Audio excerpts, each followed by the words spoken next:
कल्पना कीजिए, दो इंसान हैं, दोनों रातों दिन मेहनत करते हैं, दोनों अपने बच्चों से प्यार करते हैं और दोनों ही चाहते हैं कि उनका परिवार एक बेहतरीन जिंदगी जिए। पहला इंसान जो बहुत पढ़ा लिखा है, जिसके पास पीएचडी की डिग्री है, वो एक बड़ी सरकारी नौकरी करता है, अच्छी सैलरी पाता है, लेकिन महीने के अंत में उसके पास पैसे नहीं बचते। जब वो मरता है तो अपने बच्चों के लिए सिर्फ एक चीज छोड़कर जाता है, उधार और बिल। दूसरा इंसान जिसने कभी 8वीं क्लास भी पास नहीं की, वो कोई बड़ा अफसर नहीं है, लेकिन जब वो मरता है तो अपने परिवार, चैरिटी और चर्च के लिए करोड़ों की संपत्ति छोड़कर जाता है। वो हवाई राज्य के सबसे अमीर लोगों में से एक बनता है। दोस्तों, ये कोई काल्पनिक कहानी नहीं है, ये कहानी है ऑथर रॉबर्ट कियोसाकी की। पहले इंसान थे उनके सगे पिता, जिन्हें वो प्यार से पुअर डैड कहते हैं, और दूसरे इंसान थे उनके दोस्त माइक के पिता, जिन्हें वो अपना रिच डैड मानते हैं। ये किताब सिर्फ पैसों के बारे में नहीं है, ये किताब उस चश्मे के बारे में है जिससे अमीर लोग दुनिया को देखते हैं और गरीब या मिडिल क्लास लोग देखने से चूक जाते हैं। तो अपनी सीट बेल्ट बांध लीजिए, क्योंकि आज हम उस चूहा दौड़ से बाहर निकलने का रास्ता खोजने वाले हैं जिसमें दुनिया की 90% आबादी फंसी हुई है। अध्याय 1, अमीर लोग पैसे के लिए काम नहीं करते। कहानी शुरू होती है जब रॉबर्ट सिर्फ 9 साल के थे। उन्होंने अपने रिच डैड से पूछा, अमीर कैसे बनते हैं? रिच डैड ने उन्हें एक सुपरमार्केट में 10 सेंट प्रति घंटे की मामूली दिहाड़ी पर काम पर रख लिया। कुछ हफ्तों तक धूल फांकने और थकने के बाद रॉबर्ट गुस्सा हो गए। वो रिच डैड के पास शिकायत करने गए कि आप मेरा शोषण कर रहे हैं और मुझे कुछ सिखा नहीं रहे। रिच डैड मुस्कुराए और बोले, यही तो मैं तुम्हें सिखाना चाहता था। तुम बिल्कुल उन कर्मचारियों की तरह बात कर रहे हो जो पैसे के लिए काम करते हैं। उन्होंने रॉबर्ट को जिंदगी का सबसे कड़वा सच बताया। ज्यादातर लोग डर और लालच की वजह से एक चूहा दौड़ में फंसे रहते हैं। डर, पैसा खत्म होने का डर, उन्हें सुबह उठकर काम पर जाने के लिए मजबूर करता है। लालच, जब उन्हें सैलरी मिलती है तो उनका लालच उन्हें नए फोन, बड़ी गाड़ी या बड़े घर के सपने दिखाता है। हर बार सैलरी बढ़ती है तो उनका खर्च भी बढ़ जाता है। वे जिंदगी भर एक भ्रम में जीते हैं कि और पैसा उनकी समस्याएं सुलझा देगा।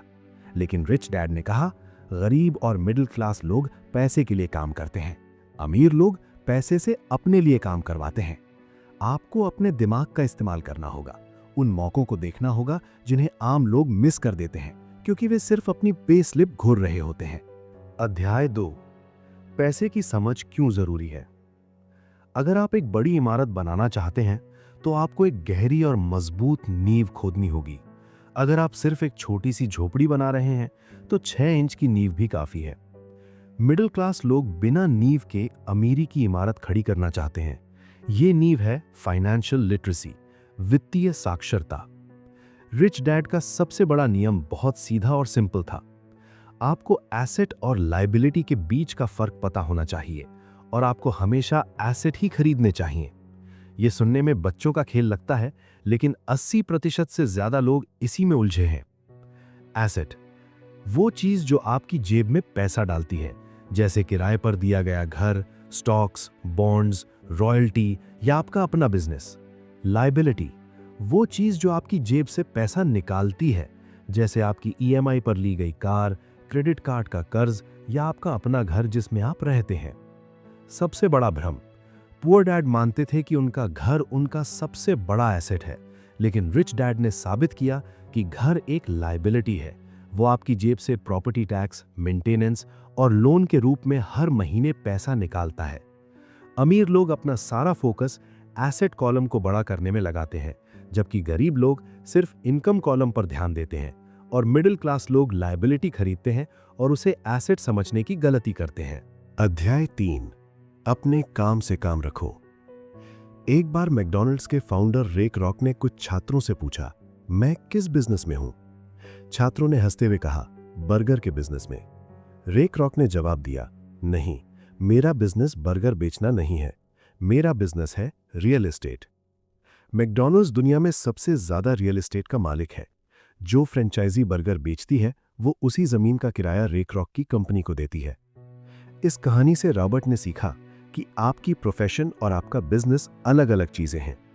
आप एक बैंकर हो सकते हैं, यह आपका प्रोफेशन है, लेकिन आपका बिजनेस वो है जिसमें आप निवेश करते हैं, जैसे कि स्टॉक्स, रियल एस्टेट, अपना स्टार्टअप।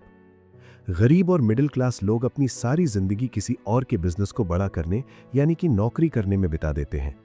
अगर आपको सच में अमीर होना है तो अपनी दिन की नौकरी करते रहें, लेकिन साथ ही साथ अपना एसेट कॉलम बनाना शुरू करें, यानी अपने काम से काम रखें। अध्याय 4, टैक्स का इतिहास और कॉरपोरेशन की ताकत। ये चैप्टर गेम चेंजर है। रॉबिनहुड की कहानी हम सबने सुनी है, अमीरों से लूटो और गरीबों में बांटो। जब सरकारों ने इनकम टैक्स लागू किया तो आम जनता खुश थी, क्योंकि उन्हें लगा कि ये सिर्फ अमीरों पर लगेगा। लेकिन अमीर लोग बहुत चालाक थे। उन्होंने कॉरपोरेशन का ढाल बना लिया। मिडिल क्लास का चक्र, वे कमाते हैं, सरकार उन पर टैक्स लगाती है, जो बचता है वे उससे अपना खर्च चलाते हैं।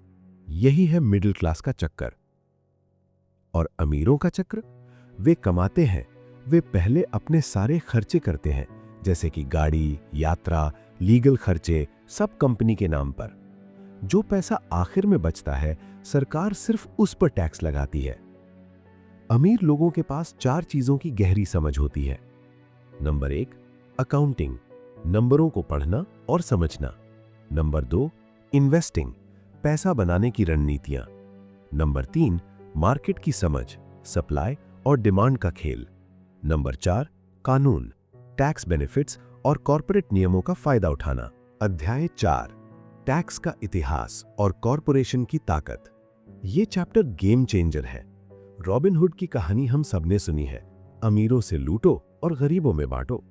जब सरकारों ने इनकम टैक्स लागू किया तो आम जनता खुश थी, क्योंकि उन्हें लगा कि ये सिर्फ अमीरों पर लगेगा। लेकिन अमीर लोग बहुत चालाक थे। उन्होंने कॉरपोरेशन का ढाल बना लिया। मिडिल क्लास का चक्र, वे कमाते हैं, सरकार उन पर टैक्स लगाती है, जो बचता है वे उससे अपना खर्च चलाते हैं। यही है मिडिल क्लास का चक्कर। और अमीरों का चक्र, वे कमाते हैं, वे पहले अपने सारे खर्चे करते हैं, जैसे कि गाड़ी, यात्रा, लीगल खर्चे, सब कंपनी के नाम पर। जो पैसा आखिर में बचता है, सरकार सिर्फ उस पर टैक्स लगाती है। अमीर लोगों के पास 4 चीजों की गहरी समझ होती है। नंबर 1, अकाउंटिंग, नंबरों को पढ़ना और समझना। नंबर 2, इन्वेस्टिंग, पैसा बनाने की रणनीतियां। नंबर 3, मार्केट की समझ, सप्लाई और डिमांड का खेल। नंबर 4, कानून, टैक्स बेनिफिट्स और कॉर्पोरेट नियमों का फायदा उठाना। अध्याय 5, अमीर लोग पैसे का आविष्कार करते हैं। दुनिया में अक्सर टैलेंटेड लोग आगे नहीं बढ़ते, बल्कि साहसी लोग आगे बढ़ते हैं। रॉबर्ट कहते हैं कि हम सबके अंदर एक जीनियस छिपा है, लेकिन हमारा डर उसे दबा देता है। रियल वर्ल्ड में स्कूल के ग्रेड्स काम नहीं आते, वहां फाइनेंशियल आईक्यू काम आता है। पैसे के मामले में 2 तरह के लोग होते हैं। एक जो पहले से बने बनाए निवेश खरीदते हैं, जैसे सीधे म्यूचुअल फंड या शेयर ले लेना। दूसरे जो निवेश खुद बनाते हैं, जो अलग अलग मौकों को जोड़कर एक डील तैयार करते हैं। और अमीर लोग इसी दूसरी कैटेगरी में आते हैं। रॉबर्ट ने एक बार एक घर खरीदा जो बैंक के कब्जे में था। उन्होंने उसे मात्र $20,000 में खरीदा और कुछ ही दिनों में बिना कोई अपनी जेब का पैसा लगाए उसे $60,000 में बेच दिया। $40,000 का प्रॉफिट सिर्फ उनके दिमाग और फाइनेंशियल नॉलेज की वजह से हुआ। पैसा असल में कोई ठोस चीज नहीं है, ये एक आइडिया है। अमीर लोग अपने दिमाग का इस्तेमाल करके पैसे का आविष्कार करते हैं। अध्याय 6, सीखने के लिए काम करें, पैसे के लिए नहीं। अगर आप किसी भी आम नौजवान से पूछें कि वो नौकरी क्यों कर रहा है, जवाब होगा सैलरी के लिए। पुअर डैड का मंत्र था, सुरक्षित नौकरी ढूंढो जिसमें पगार अच्छी हो और पेंशन मिले। लेकिन रिच डैड का मंत्र था, ऐसी नौकरी ढूंढो जहां तुम सीख सको, भले ही पैसे कम मिले। रॉबर्ट ने मरीन कॉर्प्स ज्वाइन की ताकि वो लीडरशिप सीख सके। उन्होंने ज़ीरॉक्स कंपनी में सेल्स की नौकरी की ताकि वो रिजेक्शन के डर को खत्म कर सकें और बेचना सीख सकें। दुनिया में बहुत से टैलेंटेड लोग गरीब हैं। कोई बेहतरीन लेखक है पर उसकी किताब नहीं बिकती, क्योंकि वो लेखक तो है पर उसे मार्केटिंग नहीं आती। अमीर बनने के लिए आपको सेल्स, मार्केटिंग, नेगोशिएशन और कम्युनिकेशन जैसी स्किल्स सीखनी ही पड़ेंगी। बाधाओं को पार करना। अगर आपने फाइनेंशियल नॉलेज हासिल कर भी ली, तब भी 5 दुश्मन आपके रास्ते में आएंगे। 1, डर, पैसे खोने का डर। अमीर लोगों को भी पैसे खोने का डर लगता है, लेकिन वे हारने के बाद सीखते हैं, छुपकर नहीं बैठते। 2. निराशावाद। आसपास के लोग कहेंगे ये नहीं हो सकता, मार्केट क्रैश होने वाला है। इस शोर को नजरअंदाज करना सीखें। 3. आलस। सबसे खतरनाक आलस वो है जो बिजी रहने का नाटक करता है। लोग टीवी देखने में इतने बिजी हैं कि अपने भविष्य के लिए समय नहीं निकालते। 4. बुरी आदतें। पुअर डैड पहले दूसरों का बिल भरते थे, फिर अपना सोचते थे। रिच डैड पहले खुद को पे योरसेल्फ फर्स्ट करते थे, यानी अपनी कमाई का एक हिस्सा पहले अपने एसेट बनाने में लगाते थे, फिर बाकी खर्चे करते थे। 5. अहंकार। जो आप नहीं जानते वो आपके पैसे का नुकसान करवाता है। अपनी अज्ञानता को अहंकार से मत छुपाइए, बल्कि उसे स्वीकार करके नई चीजें सीखिए। दोस्तों, रिच डैड पुअर डैड हमें सिर्फ पैसे कमाने के तरीके नहीं सिखाती, बल्कि ये हमारी सोच बदलना सिखाती है। ये किताब हमें बताती है कि अमीर लोग पैसे के लिए काम नहीं करते, बल्कि पैसा उनके लिए काम करता है।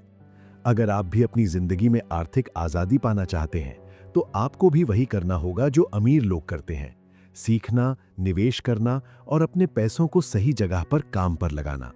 याद रखिए, गरीब और मिडिल क्लास लोग पैसे के लिए काम करते हैं, लेकिन अमीर लोग पैसे को अपने लिए काम करवाते हैं।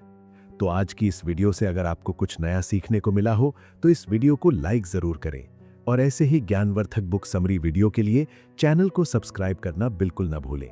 और कमेंट में जरूर बताइए आप अगली कौन सी किताब की समरी सुनना चाहते हैं। मिलते हैं अगली वीडियो में एक और शानदार किताब के साथ।